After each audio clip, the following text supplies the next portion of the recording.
বিভিন্ন সময়ে বিভিন্ন দ্বীপের উপর ট্রাম্পের নজর আরোপ নতুন কোনো বিষয় নয়। এবারে ট্রাম্প নতুন যে দ্বীপের উপর নজর আরোপ করেছেন সেই দ্বীপ নিয়ে তিনি মন্তব্য করেছিলেন প্রায় 40 বছর আগে নিজের বই দ্য আর্ট অব দ্য ডিলের ব্যবসায়িক প্রচার চালানোর সময় দ্য গার্ডিয়ানকে দেয়া একটি সাক্ষাৎকারে। 1984 সালে ইরান ও ইরাকের মধ্যে সংঘাত চলাকালে ইরাকি নেতা সাদ্দাম হোসেনও এখানে হামলা চালান। এই হামলা দুই দেশের মধ্যে ট্যাঙ্কার যুদ্ধের সূচনা করেছিল। কি এমন আছে এই দ্বীপে যার জন্য বিশ্বের বড় বড় নেতারা নজর দেন এই দ্বীপে? প্রথমে জেনে নিই দ্বীপের নাম এবং অবস্থান।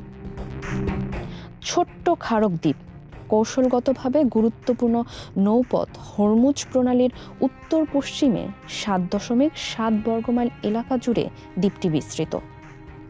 আকারে ছোট হলেও ইরানের অপরিশোধিত তেল রপ্তানির প্রায় 94% এই দ্বীপ থেকে হয়। এর বড় অংশই যায় চীনে। ইরানের মূল তেল রপ্তানির টার্মিনালটির অবস্থানও এই দ্বীপে।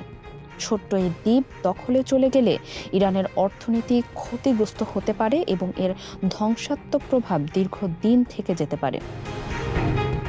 ইরানের ইসলামী বিপ্লবী গার্ড বাহিনী আইআরজিসি হরমুজ প্রণালীর সম্পূর্ণ নিয়ন্ত্রণ নেওয়ার ঘোষণা দেওয়ার পর থেকে জাহাজ চলাচল প্রায় বন্ধ হয়ে যাওয়ার পাশাপাশি বৈশ্বিক সরবরাহ শৃঙ্খল মারাত্মকভাবে ক্ষতিগ্রস্ত হয়েছে।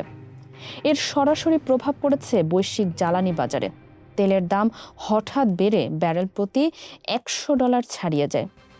আইআরজিসির জারি করা সতর্কবাণী বলছে সংঘাত আরও বাড়লে তেলের দাম $200 পর্যন্ত পৌঁছাতে পারে।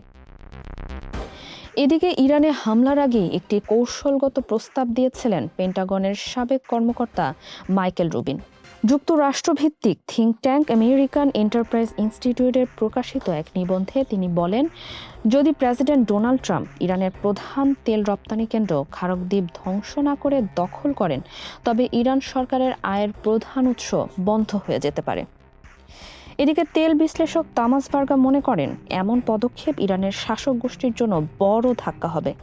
তবে এতে যুক্তরাষ্ট্র ও ইসরায়েল বাহিনী আরও বড় সামরিক ঝুঁকির মুখে পড়তে পারে। বিশ্লেষকদের মতে হরমুজ প্রণালীকে ঘিরে এই উত্তেজনা বিশ্ব অর্থনীতি ও জ্বালানি নিরাপত্তার উপর দীর্ঘমেয়াদী প্রভাব ফেলতে পারে। ফারিহা আহমেদ, মানবকণ্ঠ।